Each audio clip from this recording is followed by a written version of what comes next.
So, magandang gabi. Bago lang tayo natapos mga kapatid sa ating live sa punto per punto. At bukas po, alas 4:30 po sa City Square, may dialogue po tayo kasama ang ating mahal na kaibigan, Pastor Archie Añides sa Soldier of Christ. At excited na po ako bukas. Excited na ba kayo? At ating mahal na kapatid ay ating sasalubungin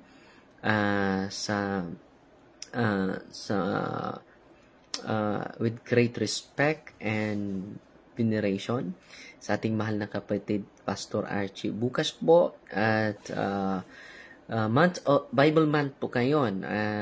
Kaya nga na from time to time naharap tayo ng mga diskusyon.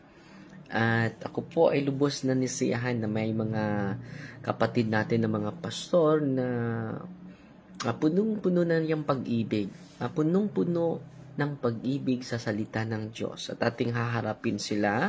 Siya, isa sa mga pastor, si Pastor Archie. At sana susunod na yung obispo nila at yung mga propeta nila. Dahil sa pamagitan nito ay maihayag natin yung katotohanan.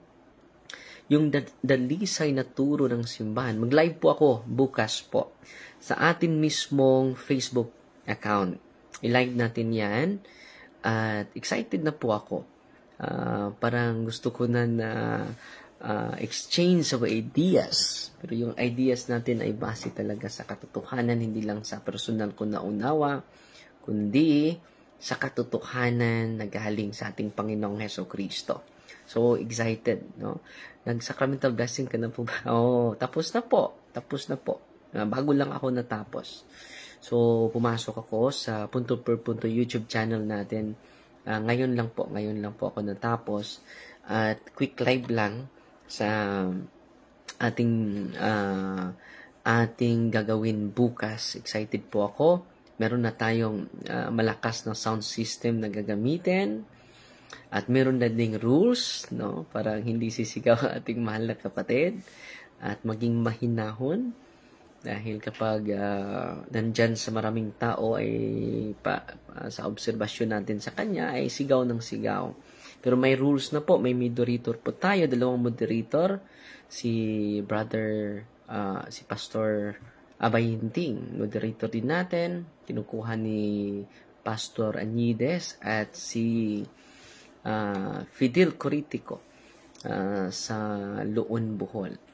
Ang ating secretary ba yan sa LGU sa Loon, si Brother Fidel Coritico, kasama siya sa moderator natin nung tayo ay nagharap sa dakilang debate sa mga kapatid natin na Iglesia ni Cristo po. So, excited na ba kayo? Excited na po ako na makaharap ko ng Ginoong Talakayan ang ating mahal na pastor, Pastor Archie. Dahil 2 years na daw siya na naghahanda na kami ay magkaharap. At bukas po ang ating dialogo, exchange of truth that we have together with Brother Pastor Archie Añides po. At marami na mga pastor na nag-communicate sa atin. Hintay lang po kayo dahil every month lang ako haharap sa inyo. At willing tayo kahit anong topic na gusto ninyo. Basta yung mga topic na gusto ninyo, sasakyan ko kayo, no? Sa kanta pa, sasakyan kita sa lahat ng gusto mo. No?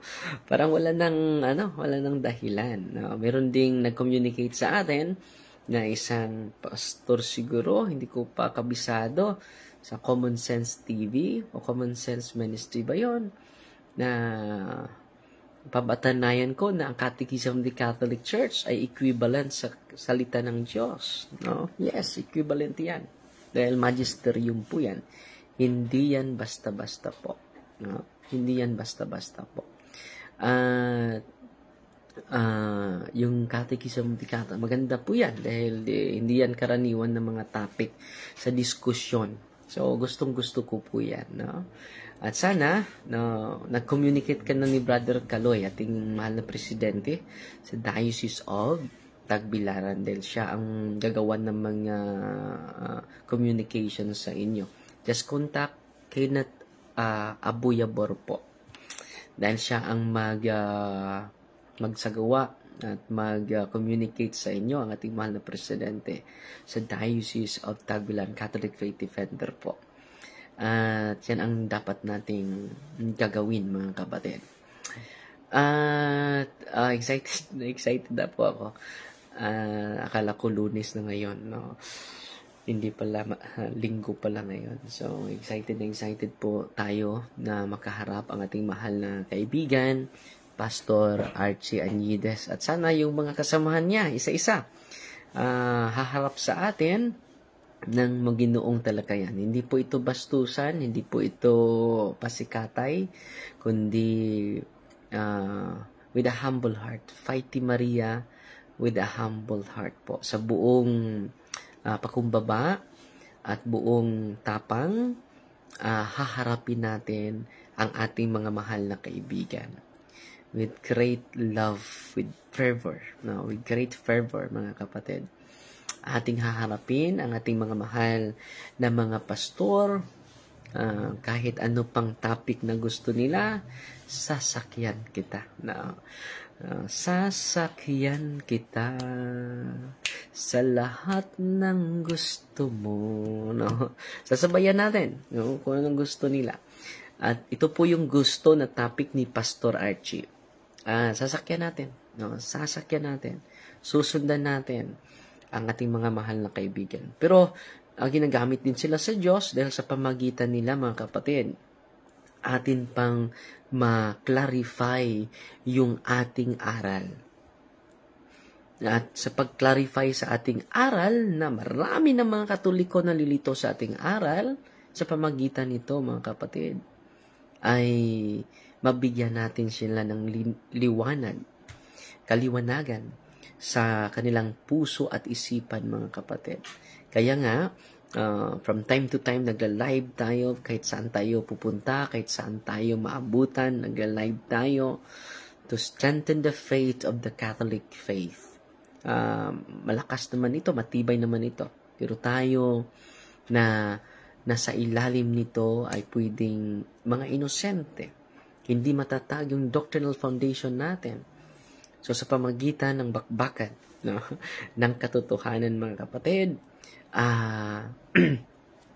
ma-inspire po tayo. No? Alas 10:15 na po. Tandaming nanonood natin ngayon. At salamat pala sa mga nagpadala ng mga stars. Umaabot tayo ng 340 stars ngayon sa live natin. At salamat at nanonood natin si Lynn Labi, si Belwart Pakot, si Brother Bro Marcelo Ahok, nanood sa atin.